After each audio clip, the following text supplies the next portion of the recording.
Tinofara makadini. Hongu masvika.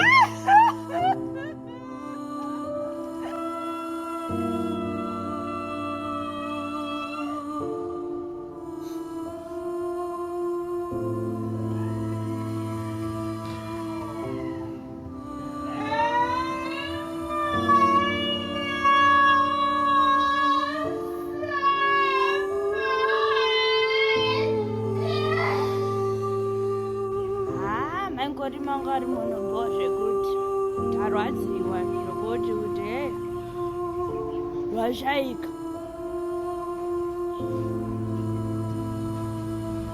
zvinorwadza vasikana mashura hapana kana chikafu hanzi tiuye titeme muriwo mugadheni nemadira aita nyama maingorima vachidya nyama everyday. Nhasi parufu rwavo tiri kudya muriwo wemugadheni kana kutombotenga kabheji tori nani. Vakatomerwa vana vanabvisa mari dzachema uone ani anorega tingotema mavheji titesei titanguya tirinzi tibike rega tingotema mavheji zvinonyadzisa vasikana zviri kutonyadzisa hapana nyama at least vanhu vanogona kudya mamengo kana vane nzara mashura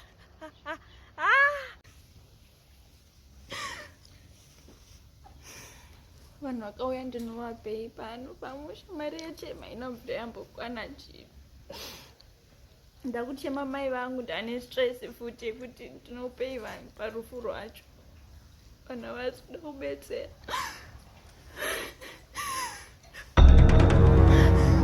Ukuchemei papa? Vanhu parufu rwangu manje nini vodya sadza nemuriwo. Chicho chikuti kuita vanhu tu parufu rwangu. Ndinotadza kuvigika izvezvi. Iwe hauzivi ndakajoina polisi yeMombe Plan kuGreat Hope uko.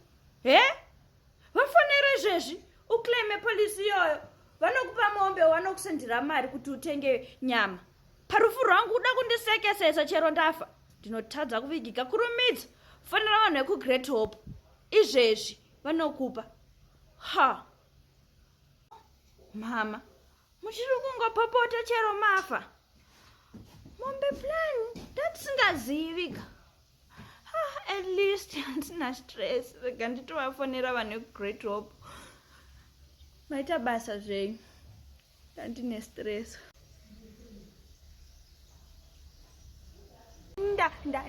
Ndakuenda mwana wama ngorima kupenga kutaura ega